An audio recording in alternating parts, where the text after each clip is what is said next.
Yeah, today we're heading up to Parkman, Maine. It's a chance to catch back up with our friend Peter Glidden, who we had a chance to interview earlier on in the process when they were awarded a contract. But this time they're significantly into the mat making process and actually now starting to deliver those mats out to the construction site, getting ready to start construction for the project.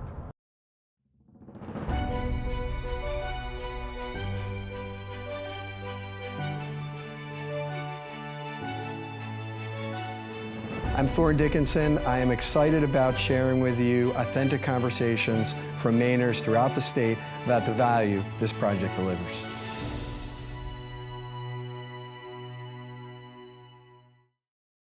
So Peter, thank you for hosting us back here. It's great to be back and see all the work you guys have done since the last time we've been here. Glad to have you back.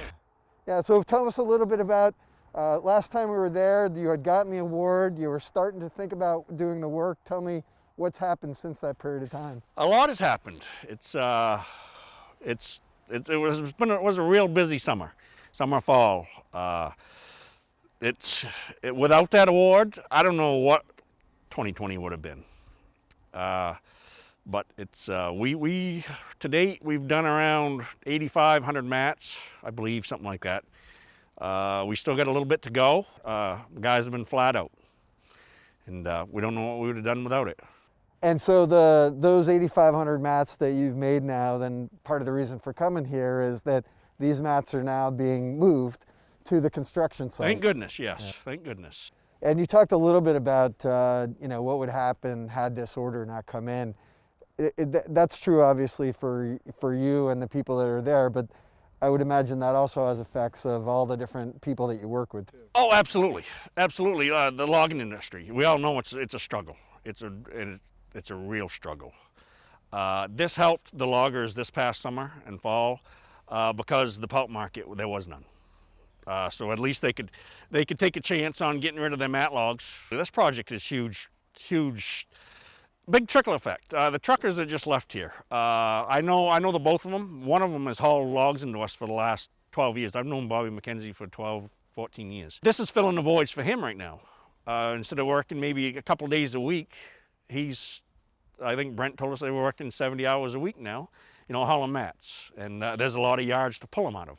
So it's a huge trickle effect for a lot of people. Having a project in Maine that has mats that, again, that have all been awarded to Maine-based mills, how does that affect kind of the industry? It's huge for the industry. Prior years, we've done a lot of work in Maine for the projects, but also a lot of our material goes out of state. This past year, without this project here, I would have had to send material from here south, and then you're talking freight.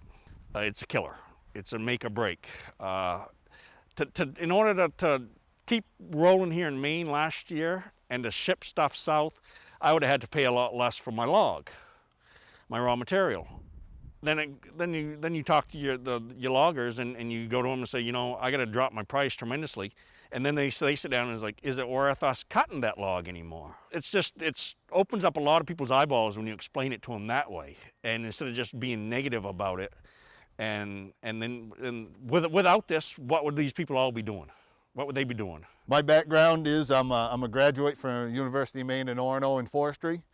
I worked in the equipment industry for a number of years. I've also cut wood myself. We've got 20 guys working for us, building roads, trucking materials, and cutting wood. So it's a great company to work for, it really is. And it's interesting, you and Peter knowing each other for a few years. Yes, over 30.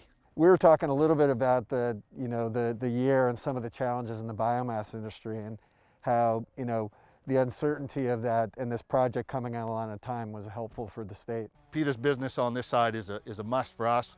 We can't afford to lose any businesses as far as mills go. The logging industry is difficult as a whole, but having mills to be able to support and to provide opportunity for us to deliver our materials to is a must. So this right here, having this opportunity and having Peter being able to buy logs in the summer was huge.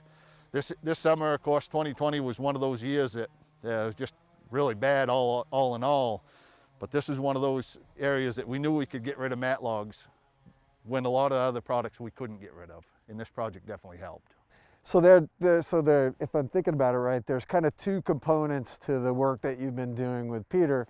One is through NCI of moving the mats from here that are all manufactured up to Route 201 up towards Jackman and the West Forks area. But also before that was bringing the logs to Peter. That's correct. So we have close to 1 million acres of timberland that we manage for as a company. A lot of those mat logs in that area come to Peter's mill. So that those clients that we work for, we harvest the trees from, we bring them here as raw material.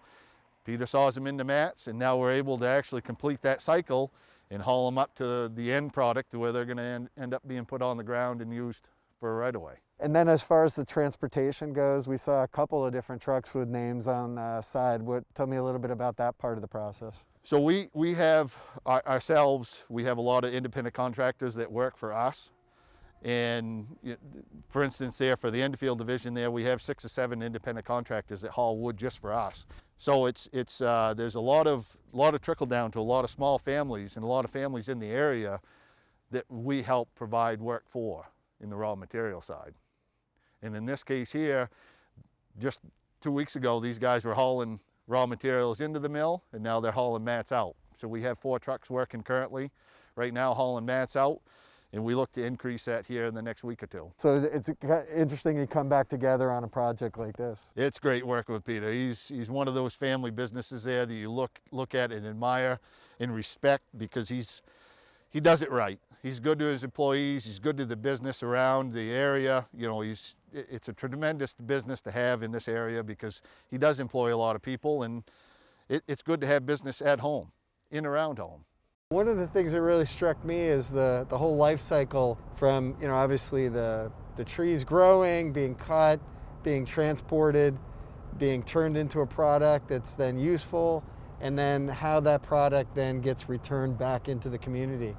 And hearing that story and how important, particularly with some of the challenges in the biomass industry right now, how big of a role this project played for all the people along that cycle was really fascinating.